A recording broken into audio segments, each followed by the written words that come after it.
নমস্কার বন্ধুরা, আমি এখন একটা প্রথম রেসিপি নিয়ে আসলাম।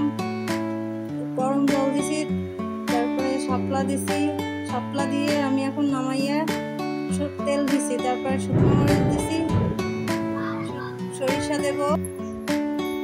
সরিষা দেওয়ার পরে এখন আমি শাপলাটা দিছি।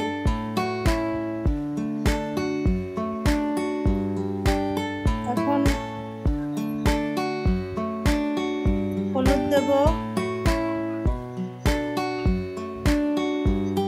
লবণ দেব,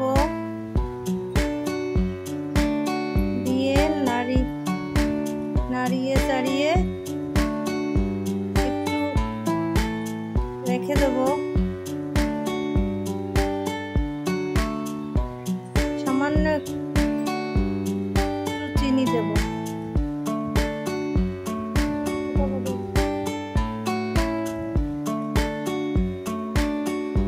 চিনি দেওয়ার পরে এটা আমি 2 মিনিট রেখে নামিয়ে ফেললাম। এটা আমার ফাইনাল লুক। ভিডিওটা যদি ভালো লাগে সবাই শেয়ার করে দিয়েন।